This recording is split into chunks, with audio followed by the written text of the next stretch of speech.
Welcome back to Physics 142. We've moved into talking about magnetism, and in this video I want to talk about magnetic forces and the laws that we have for understanding magnetic forces and how they act. But before we think about magnetic forces, we have to think back and remember a concept from Physics 141, and specifically it's a math concept. It's the concept of a cross product. Right, so we need to remember how cross products work. So you might recall that we had two different ways of multiplying vectors. Right, one of the ways that we had multiplying vectors is we had dot products, right, dot products. And when we took a dot product between two vectors, vector A and vector B, right, the end result of that dot product was just a scalar, right? We just took the magnitude of A times the magnitude of B times the cosine of the angle between them, and the end result was just a number, not a vector, right? But then we realized later in the semester that we had another way of multiplying two vectors together, and that way of multiplying two vectors together is called a cross product, right? Cross product. And a cross product, if we take A cross B, all right, the end result of A cross B is a vector. All right, A cross B ends up being vector C, and the way that we calculated that vector, all right, so this just ended up being just a number, but the vector, we needed then both an amount, the magnitude of that vector, and the direction for that vector.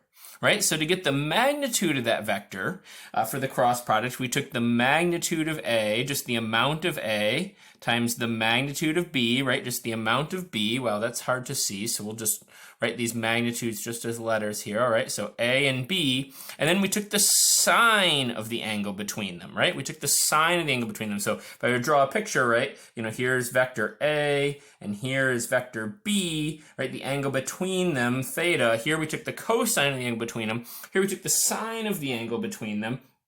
And that was had a very important difference from the dot product, right? For a dot product, if the two vectors are basically perpendicular to each other, for the dot product, perpendicular meant that it was 0, right?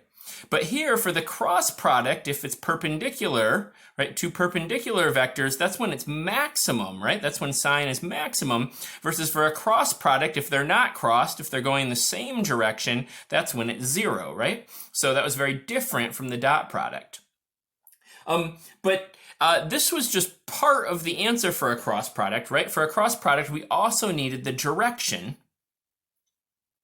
And we got the direction from the right-hand rule, right? From the right-hand rule. And we had several right-hand rules, but this particular right-hand rule, we'll see if I can do this in the video, all right, is we would take our finger and point it in the direction of one of the vectors, all right? So if I had some vector A here, right, here's some vector A, take my finger and I point that in the direction of vector A, and then if we had some other vector B, right, we take our pointer finger points in A, our other three fingers curl in the direction of B, and then our thumb would point in the direction for vector C, the answer to the cross product. So in this case, my thumb is pointing straight at the camera, straight up. So A cross B here would be straight up out of the board into the camera here.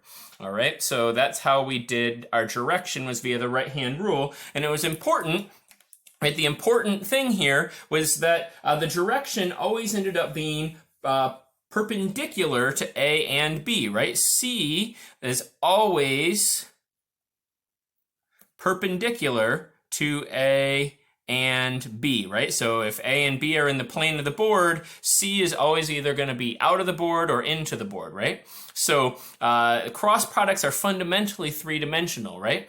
That the vectors are all going in different directions in cross products. Now, we also had a way of computing cross products that involved the components, right?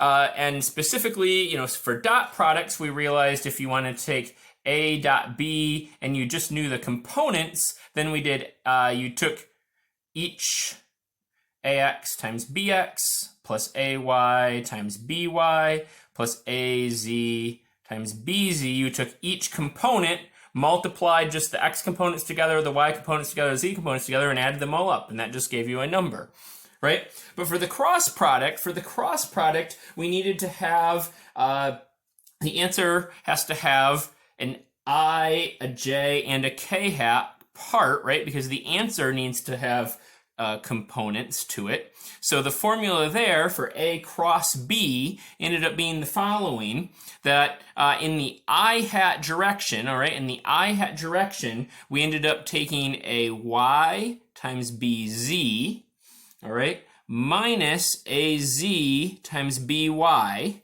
All right, that was the I hat part depends on the y and z directions, right? So the resulting part in the x depends on what was going on in the y and z, all right? And then plus, we needed to add the j hat direction, all right? But the j hat direction, actually, sort of goes a little bit backwards. So we actually usually would write it as a minus, and we would say ax times bz minus az times bx, all right? And this minus sign is just because these two terms, actually the order is sort of backwards from what you otherwise might expect, and that gives you the j hat part, which was dependent on the z and the x direction. And then last, to get any k hat part, that depended on what was going on in the x and the y direction, ax by minus ay times b. X, all right? So this was component-wise, all right? This is how you get the I hat, the j hat, and the k hat parts of that resulting C vector if you knew the components. And so why is this important for magnetism? Well, for magnetism, it turns out that fundamentally the force law involves a cross product, all right? So let's write it down and then we can think about it, all right? So magnetic forces, we said in the last video, only act on moving charges, all right? So if you have you want to have a force from something that has a magnet, it's only going to act on a charge that's moving. So what does that look like, all right? Well, if we want to calculate some force, F, all right? We want to calculate some force F, and based on, it's going to be a magnetic force, all right? We said it depends on moving charges. So it's going to have an amount of charge. It'll depend on how much charge, but it'll also depend on how fast that charge is going, and that's a vector, right? Velocity is a vector, all right? But then it also depends on how much magnetic field you have. So just like electric force depends on how much electric field you have, for magnetic force, it matters how much magnetic field you have, and specifically ends up being the cross product with magnetic field. So what does that look like, right? Well, that means that if we want just the magnitude of magnetic force, it's going to be however much Q we have, all right, times however just the magnitude of Q times the magnitude of V, however much Q just times however much V we have, just times however much B we have, times the sine of the angle between them. And for some reason, people usually will write this with a phi instead of a theta, but it's just the angle between the velocity and the magnetic field. So if I was to just draw a little sketch here, right, if I had some magnetic field, B, all right, B is the letter that we end up using for magnetic field, all right? I don't actually know why, I probably should, all right? But B ends up being the letter that we use for magnetic field, all right? So B here, that's magnetic field, okay? V is just velocity, all right? And now I have some charge Q, all right? Well, maybe we'll make it plus Q, all right? If it's just sitting there, the magnetic field won't act on it, all right? But as soon as we put that charge Q in motion, right, we put that charge Q in motion, we give it some velocity V, now we'll have a magnetic force, all right?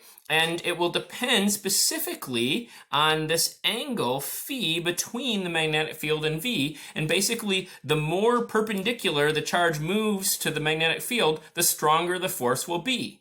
If the charge moves along the magnetic field, then you won't get any force at all because phi will be 0. They'll be going the same direction, and that will mean no force. So force depends on really 4 things. It depends on how much charge you have, how fast the charge is going, how strong the magnetic field is, and what the angle is between the path of motion and the magnetic field.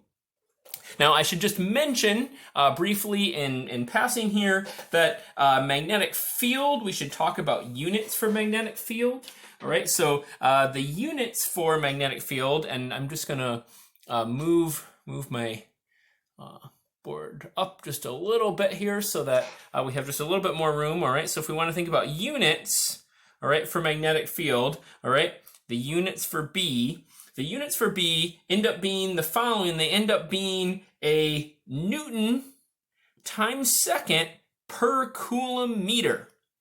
All right, and we can sort of make a little bit sense of this, that if we're forces in newtons, right, and so if we're solving this for B, we need to divide by coulombs, and we need to divide by meters per second. So when you divide by meters per second, you multiply by the reciprocal. So B, and sine of phi is unitless, right? So B must have units of Newton second per Coulomb meter.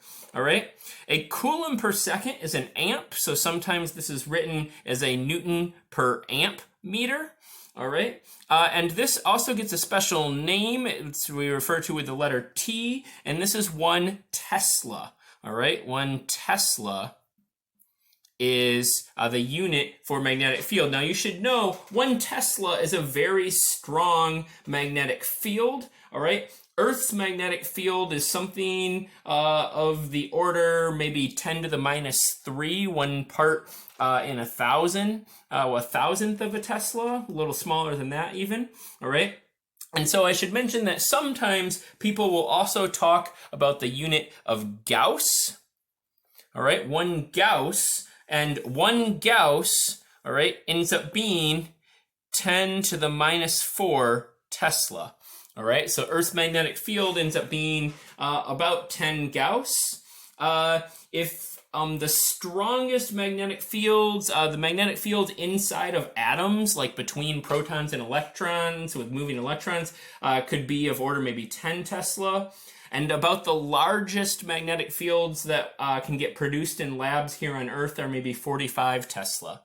If you do a really quick pulse, maybe you can even get up to 100, 120 Tesla, but sustained magnetic fields, 45 Tesla is about as big as it gets. So Tesla is quite a bit of magnetic field.